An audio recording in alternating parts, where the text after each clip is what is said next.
Assalamualaikum warahmatullahi wabarakatuh. Kita bertemu lagi dalam pembelajaran jarak jauh untuk materi PPKN kelas 7. Kali ini kita akan bahas bab 5, kerjasama dalam berbagai bidang kehidupan.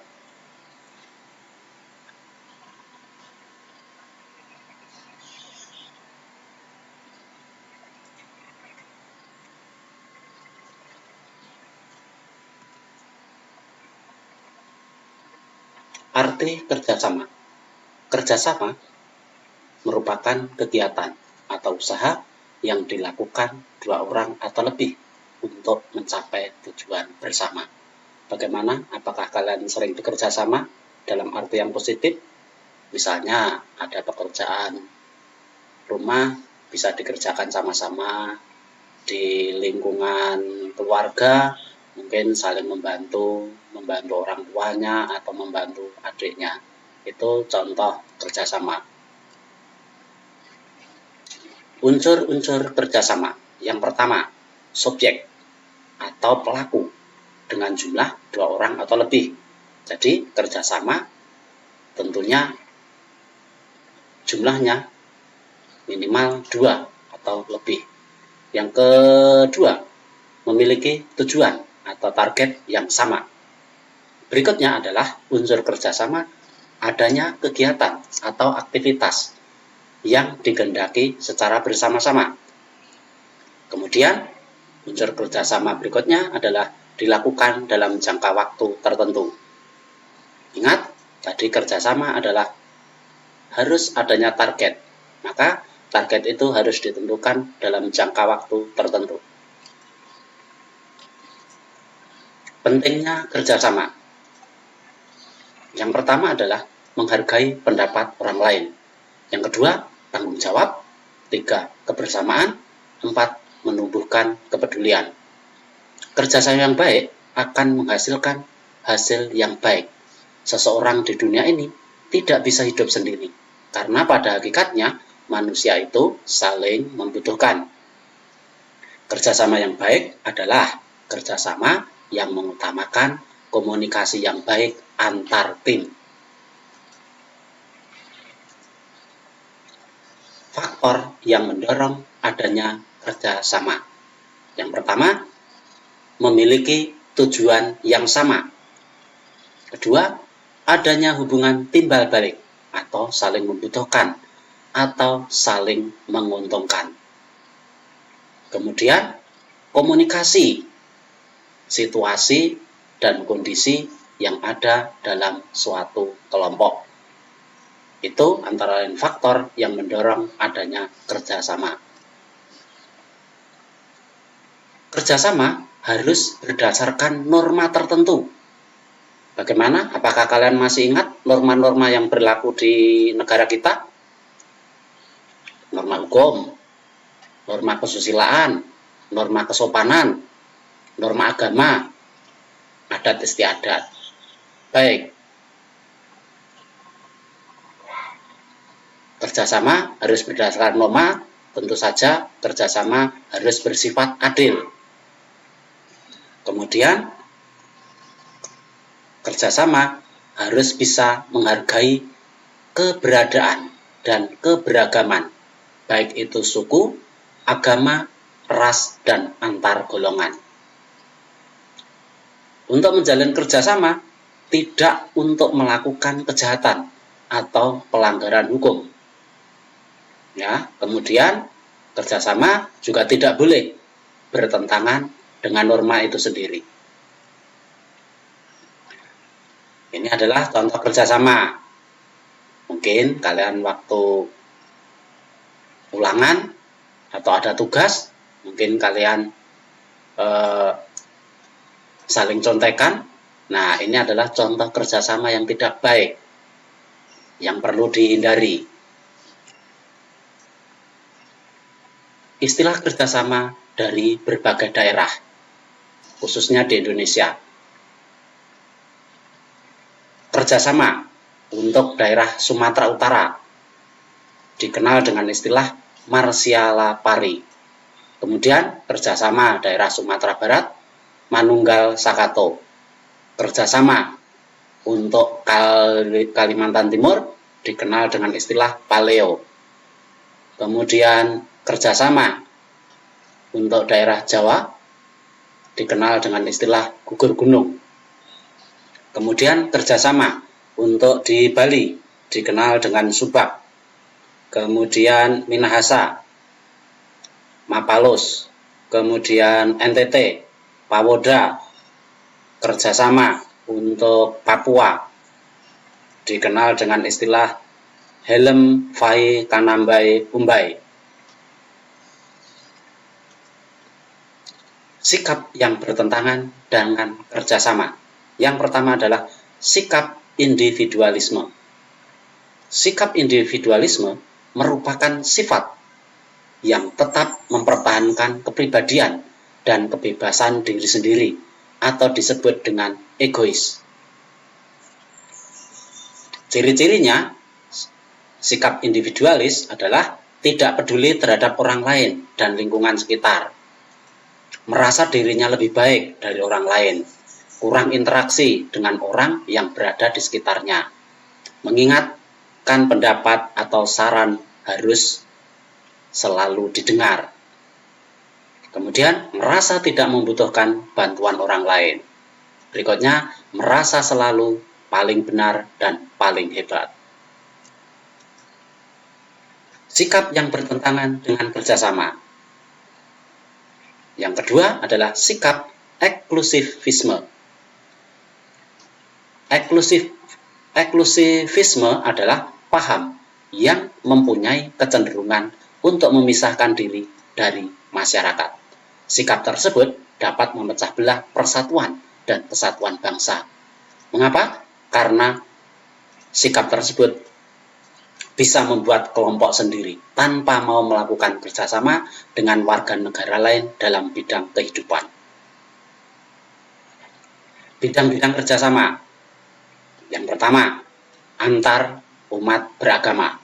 Yang kedua, kerjasama dalam bidang sosial politik. Yang ketiga, kerjasama dalam bidang ekonomi. Yang keempat, kerjasama dalam bidang pertahanan dan keamanan. Landasan hukum kerjasama antar umat beragama. Pasal 29 ayat 1. Negara berdasarkan atas ketuhanan yang Maha Esa. Pasal 29 ayat 2. Negara menjamin kemerdekaan tiap-tiap penduduk untuk memeluk agamanya masing-masing dan untuk beribadat menurut agamanya dan kepercayaannya itu. Kerjasama antar umat beragama. Nilai-nilai Pancasila ke-1 yaitu ketuhanan yang Maha Esa. 1. Toleransi hidup beragama, kepercayaan dan keyakinannya masing-masing. Menghormati orang yang sedang melaksanakan ibadah, bekerja sama dan tolong-menolong tanpa membeda-bedakan agama. Tidak memaksakan agama dan kepercayaan orang lain. Kerjasama di bidang sosial politik. Landasan kehidupan sosial politik masyarakat Indonesia adalah sila keempat Pancasila, yaitu kerakyatan yang dipimpin oleh hikmat kebijaksanaan dalam permusyawaratan perwakilan. Antara lain, contohnya kerjasama sosial di era milenial, misalnya penggunaan HP, saling memberikan informasi yang sifatnya adalah positif. Kemudian, pemilihan ketua OSIS dalam politik melalui musyawarah mufakat. Jika musyawarah mufakat tidak dapat dicapai, maka akan dilakukan voting. Itu antara lain kerjasama dalam bidang sosial politik, termasuk demokrasi, yang sebentar lagi Indonesia akan melaksanakan pemilihan pilkada serentak untuk bulan Desember tanggal 9. Itu contoh demokrasi. Berikutnya adalah kerjasama antar negara. Jenis kerjasama bilateral, yaitu bentuk kerjasama melibatkan antar dua negara. Yang kedua, kerjasama regional, yaitu bentuk kerjasama yang terjalin antara beberapa negara dalam satu wilayah atau kawasan. Contohnya adalah ASEAN.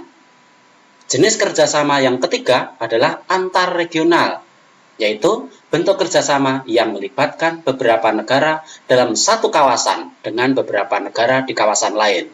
Contohnya adalah negara Uni Eropa yang menjalin kerjasama dengan negara ASEAN. Jenis kerjasama yang keempat adalah multilateral, yaitu bentuk kerjasama yang melibatkan beberapa negara di dunia tanpa memandang batas wilayah tertentu. Contohnya adalah PBB, WTO, World Bank. Kerjasama dalam bidang kehidupan ekonomi. Pasal 23A Undang-Undang Dasar 1945. Pajak dan pungutan lain yang bersifat memaksa untuk keperluan negara diatur dalam undang-undang. Pembangunan nasional untuk kesejahteraan rakyat dibiayai dari pajak. Menurut pasal 33 ayat 1, koperasi merupakan badan usaha yang bertujuan untuk menggalang kerjasama di antara orang-orang yang mempunyai keterbatasan ekonomi guna mencapai tujuan bersama. Kerjasama dalam bidang ekonomi, contohnya tadi adalah pajak, misalnya adalah pembangunan jalan, kemudian pembangunan infrastruktur, semua dibiayai dari pajak. Begitu juga kerjasama dalam bidang ekonomi yang digagas oleh Muhammad Hatta sebagai bapak koperasi, atau dikenal dengan koperasi sebagai soko guru bangsa Indonesia. Karena apa? Dari kehidupan koperasi, itu dari masyarakat kecil, mereka saling membutuhkan, maka di situ akan terjadi kegiatan usaha, yang tentu saja kegiatan usaha akan menghidupkan ekonomi. Jadi, koperasi itu dari anggota untuk anggota, semuanya dipenuhi dari anggota. Berikutnya adalah landasan hukum kerjasama pertahanan dan keamanan.